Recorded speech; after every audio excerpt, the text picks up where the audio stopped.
pembelajaran, mari kita berdoa terlebih dahulu. Ketua kelasnya siapa? Kalian. Siapa berdoa dulu ya? Siapkan untuk berdoa mulai.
Pertanyaannya, mengapa Rasulullah dikenal sebagai Al-Amin yang berarti dipercaya?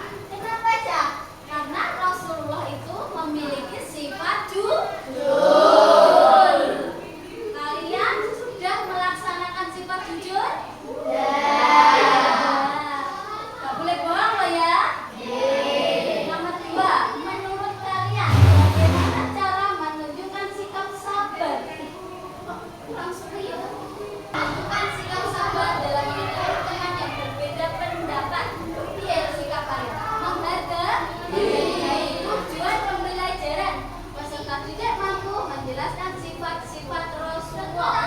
Nomor 2, memahami peristiwa dalam perjuangan Rasulullah di Mekah dan Madinah. Nomor 3, bekerja sama untuk menghasilkan proyek kreatif. Nomor 4, menerapkan nilai keteladanan Rasulullah dalam kehidupan sehari. Jadinya Fatu Mekah membuat manusia berbondong-bondong masuk agama Islam. Hal ini disebabkan A. Rasulullah memaksa orang-orang Mekah untuk masuk Islam. B. Rasulullah menampilkan sikap menghormati penduduk Mekah. C. Penduduk Mekah tertekan dan ketakutan dengan pasukan yang banyak. D.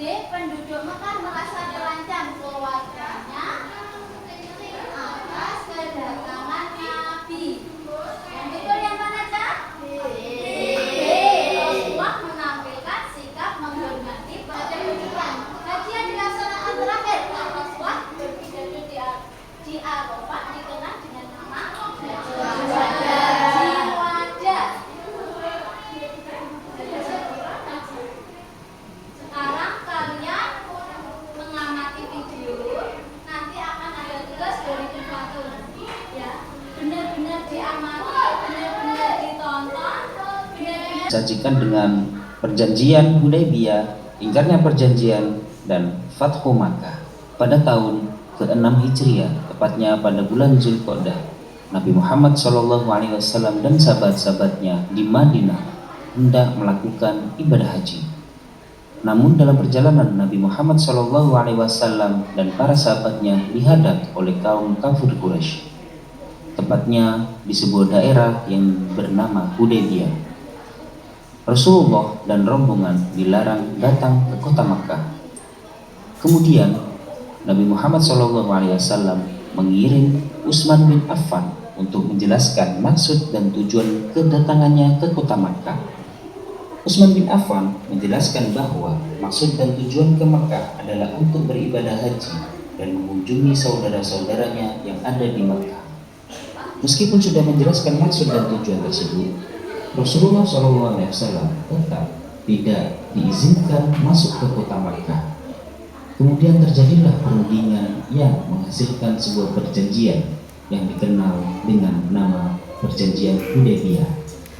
Lantas, bagaimanakah isi dari perjanjian tersebut?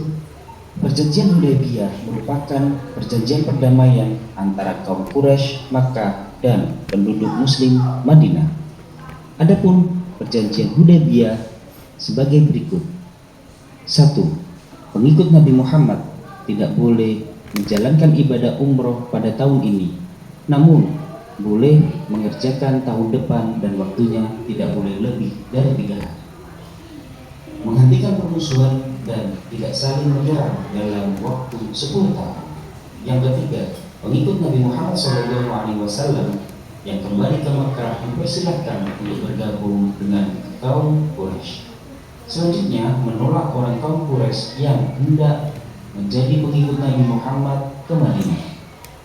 Yang kelima, memberikan kebebasan kepada suku-suku Arab untuk memilih bergabung dengan Rasulullah SAW atau kaum Quraisy Mekah. Perjanjian Hudaybiyah telah membuat Madinah dan Mekah menjadi aman karena tidak ada pertikaian dan peperangan. Namun tidak lama berselang, perjanjian Hudaybiyah diingkari oleh kaum kafir Quraisy. Orang kaum kafir Quraisy membantu suku Bani Bakr menyerang suku Khuza'ah yang mengakibatkan korban jiwa. Sikap kaum Quraisy jelas melanggar perjanjian yang telah disepakati, sehingga suku Khuza'ah mengadukan peristiwa ini kepada Nabi Muhammad SAW. Dengan beberapa pertimbangan, Rasulullah SAW segera mengirimkan utusan kepada kaum kafir Quraisy Mekah untuk menyelesaikan secara damai. Rasulullah SAW memberikan beberapa usulan untuk menyelesaikan permasalahan tersebut. Di antara tawaran Rasulullah adalah sebagai berikut. 1. Orang kaum Quraisy Makkah segera menghentikan peperangan dengan suku Khuza'ah. Selanjutnya, kerugian atas jatuhnya korban perang dari suku Khuza'ah harus diganti. Yang ketiga, membatalkan perjanjian Hudaybiyah yang telah disepakati. Pilihan tersebut diserahkan kepada kaum Quraisy untuk memilihnya, dan ternyata orang kaum Quraisy memilih membatalkan perjanjian Hudaybiyah. Pilihan ini membuat Rasulullah SAW bersiap untuk menghadapi kaum Quraisy. Rasulullah segera menyiapkan pasukan. Dalam waktu yang singkat terkumpul para sahabat dengan berjumlah 10.000 orang. Mereka bersiap dan teguh untuk membela Rasulullah SAW sekaligus siap berangkat ke kota Makkah. Ribuan kaum muslim mulai bergerak menuju Makkah. Semangat dan tekad mereka sangat kuat yang dikomandoi oleh Rasulullah. Meskipun dengan pasukan yang sangat banyak, ternyata Rasulullah tidak akan memerangi orang kafir Quraisy. Rasulullah dan para sahabat hanya memberi peringatan kepada kaum Quraisy serta memberikan pembuktian bahwa Islam di Madinah berkembang sangat pesat. Rasulullah SAW membagi pasukan menjadi 4, yaitu bagian utara, selatan, barat, dan timur. Mereka masuk ke kota Mekah secara kompak sehingga seperti terkepung dari segala penjuru. Cara seperti ini membuat orang kaum Quraisy tidak mampu melawan kekuatan besar Rasulullah SAW dan para sahabat. Rasulullah SAW dan para sahabatnya memasuki kota Mekah dengan cara-cara yang damai dan tenang serta tidak membawa kerusakan apapun. Hal ini membuat kaum Quraisy simpatik dan tertarik dengan akhlak yang ditunjukkan kaum muslimin. Peristiwa tersebut dinamakan Fathu Makkah, yaitu terbukanya kota Makkah untuk kaum muslimin. Dalam peristiwa tersebut, salah satu tokoh Quraisy yang selama ini memusuhi Nabi Muhammad SAW masuk Islam. Dia bernama Abu Sufyan.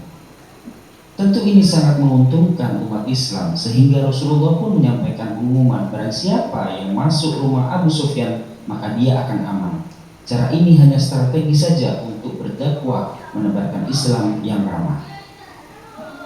Suara takbir dan tahmid terus dikumandangkan hingga sampai Ka'bah. Rasulullah SAW dan para sahabat bertawaf sehingga bentuk penghormatan pada tempat ibadah. Patung-patung di sekeliling Ka'bah dibersihkan sebagai usaha menghilangkan kemusyrikan. Dalam kesempatan tersebut, Rasulullah memerintahkan Bilal bin Rabah untuk mengumandangkan azan. Bilal pun naik ke puncak Ka'bah dan azan pun dikumandangkan. Sungguh ini peristiwa yang besar karena azan ini adalah azan yang pertama di Mekah. Peristiwa terbukanya kota Mekah dengan aman dan damai membuat ribuan orang berbondong-bondong masuk Islam.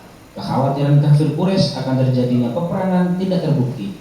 Rasulullah sangat menghargai dan menghormati penduduk Makkah. B. Peristiwa Haji Wada. Haji Wada yaitu haji terakhir yang dilaksanakan Rasulullah SAW. Haji Wada disebut juga haji perpisahan. Tidak ada yang menduga bahwa Haji Wada merupakan perpisahan Rasulullah dengan para sahabat dan keluarga. Kisah ini diawali ketika Nabi Muhammad SAW berada di kota Madinah. Beliau mengajak kepada seluruh muslim untuk memperbanyak iktikaf. Malaikat Jibril juga memastikan kepada Nabi Muhammad SAW tentang wahyu-wahyu Allah telah disampaikan, tidak ada yang terlupakan. Peristiwa ini diceritakan Nabi Muhammad SAW kepada Fatimah. Rasulullah mengatakan bahwa malaikat Jibril membacakan Al-Quran berulang-ulang dan memastikan wahyu Allah telah tersampaikan. Bahkan Rasulullah menduga dirinya merasa waktunya telah tiba. Keadaan ini membuat kerinduan terhadap kota Makkah semakin kuat. Rasulullah ingin segera berhaji dan mengunjungi kota Makkah. Pada bulan ke-11 Zulqa'dah, Rasulullah mengumumkan kepada kaum muslim yang berada di kota Madinah. Rasulullah mengatakan bahwa akan berangkat ke kota Makkah dan beliau sendiri yang akan memimpin rombongan. Berita ini tersebar hingga seluruh wilayah di Madinah sehingga terkumpul 30.000 orang laki-laki dan perempuan yang hendak berjalan bersama Nabi Muhammad SAW. Nabi Muhammad SAW dan rombongan mulai beribadah haji. Para sahabat begitu seksama memperhatikan cara-cara beliau melaksanakan haji hingga puncaknya ketika di Arafah. Nabi Muhammad SAW mengingatkan kepada semua suku agar hidup berdampingan, tidak ada pertikaian maupun peperangan. Ketika menjelang malam, Nabi Muhammad SAW berpidato. Beliau berkata, "Hai manusia, dengarkanlah baik-baik, karena aku tidak tahu apakah akan bertemu kembali dengan kalian atau tidak." Rasulullah menyadari bahwa Allah lah yang memiliki umur, Allah yang berhak menghidupkan dan mematikan makhluknya. Selanjutnya Rasulullah SAW memberikan nasihat-nasihat diantaranya sebagai berikut. 1. Berperilaku baik antara satu dengan yang lain, mengerjakan yang diperintahkan oleh Allah dan meninggalkan yang dilarang, memegang amanat dengan penuh tanggung jawab, melarang perbuatan riba, mengajak untuk menciptakan perdamaian dan tidak ada balas dendam, memberikan persamaan derajat, tidak merasa paling tinggi derajatnya kecuali ketakwaannya. Sesungguhnya satu muslim dengan muslim lainnya adalah bersaudara. Di akhir pidatonya Rasulullah SAW mengatakan, "Aku tinggalkan dua petunjuk untuk kalian. Berpegang teguhlah terhadap keduanya, maka kalian akan terhindar dari kesalahan." Kedua petunjuk tersebut adalah Al-Quran dan Sunnah. Setelah haji selesai, Nabi Muhammad SAW berserta rombongan kembali ke kota Madinah. Tak lama kemudian Nabi Muhammad sakit, tepatnya pada akhir bulan Safar di tahun ke-11 Hijriah. Dan pada tanggal 12 Rabiul Awal tahun 11 Hijriah, Allah menjemputnya menuju alam akhirat. Peristiwa wafat Rasulullah SAW membuat para sahabat sangat berduka. Kini sang pemimpin dan sang teladan telah pergi untuk selama-lamanya. Sungguh besar jasa Rasulullah hingga kita mengenal ajaran Allah. Hikmah dari kisah tersebut, yang pertama yaitu menepati janji. Allah dan Rasulnya mengajarkan kepada kita agar selalu menepati janji. Orang yang tidak menepati janji tergolong orang munafik. Bila sebuah janji tak ditepati, maka akibatnya akan merugikan diri sendiri juga orang lain. Yang kedua, menebar kasih sayang. Islam adalah agama yang ramah dan menebar kasih sayang. Perilaku ini harus tercermin dari kebiasaan kalian sehari-hari. Rasulullah SAW memberikan keperhatian kepada kita semua. Salah satu contohnya adalah beliau tak memberikan kasih sayang kepada seorang pengemis buta meskipun setiap hari caci maki. Bahkan Rasulullah sendiri tetap sabar menyuapi makan pengemis tersebut. Begitulah mulia akhlak Nabi Muhammad SAW. Yang ketiga, rendah hati. Ketika peristiwa Makkah, pasukan Nabi sangat banyak, namun Nabi Muhammad tidak menunjukkan sombongannya, tidak menunjukkan kehebatannya. Rombongan tetap santun dan menghormati penduduk setempat. Demikianlah akhlak Rasulullah SAW menjadi teladan bagi umatnya. Kalian tidak perlu menunjukkan kekuatan, tinggi hati, apalagi merasa paling bisa. Sungguh ini harus kita jauhi.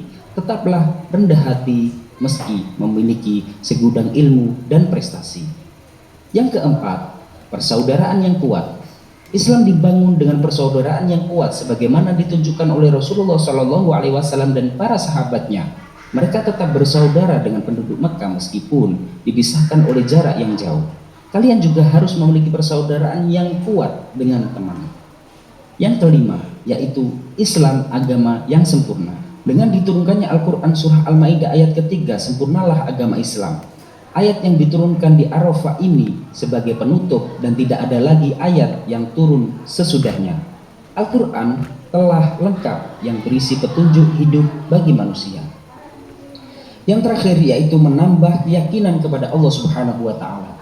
Allah Maha berkehendak atas makhluknya. Tidak ada satupun makhluk Allah yang bisa mencegah kekuatan Allah. Apa saja yang Allah kehendaki cukup dengan kun fayakun. Tidak ada yang bisa memaksa akan kekuasaan Allah Subhanahu wa Ta'ala. Peristiwa Fathu Makkah dan Haji Wada membuktikan bahwa kekuasaan Allah di atas segala-galanya. Alhamdulillahirabbil alamin. Terima kasih sudah belajar bersama. Mudah-mudahan bermanfaat. Setelah kalian menonton video tadi, ringkasan materinya seperti ini, Kak. Pada tahun ke-6 Hijriah terjadi perjanjian Hudaybiyah. Masih ingat ya tadi videonya, yaitu perjanjian damai antara muslimin Madinah dengan kaum Quraisy Mekah. Yang kedua, penaklukan kota Mekah atau disebut Fathu Makkah terjadi pada tahun ke-8 Hijriah. Penaklukan ini berjalan dengan damai sehingga orang-orang berbondong-bondong masuk agama Islam. Tiga, peristiwa Haji Wada atau dikenal dengan Haji Perpisahan terjadi pada tahun ke-10 Hijriah. Pesan Rasulullah itu kalian apa, Cak? Harus berperilaku baik, mengerjakan semua perintah Allah, memegang amanah. Masih ingat gak amanah itu artinya apa? Amanah dapat dipercaya. Yang keempat, menciptakan perdamaian. Dan yang terakhir, kita itu sesama muslim, satu dengan muslim yang lain adalah saudara. Jadi sesama kaum muslim tidak boleh terjadi perselisihan maupun pertengkaran. Telah menonton video ini, membuat ringkasan di setiap kelompok. Nanti kalau sudah selesai akan mempresentasikan di depan kelas. Sudah paham semua? Sudah paham ya? Mulai.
Perjuangan Nabi Muhammad itu harus apa? Bekerja keras. Terus sesama kelompok harus bekerja sama. Apalagi dapat dipercaya, harus menunjukkan sikap jujur. Itu selama yang diperjuangkan Nabi Muhammad mencapai Islam menjadi kejayaan. Setelah mempelajari tadi, kalian tahu nggak bahwa Nabi Muhammad itu menyebarkan ajaran Islam itu tidak mudah, tidak seperti pada zaman sekarang. Bagaimana perasaan kalian setelah mengikuti pembelajaran ini? Senang apa tidak senang? Senang. Setelah tahu videonya, kalian sudah paham belum? Ya. Sudah apa belum? Ya. Dari video tadi kalian menjadi tahu apa itu Fathu Mekah, apa itu peristiwa Haji Wada.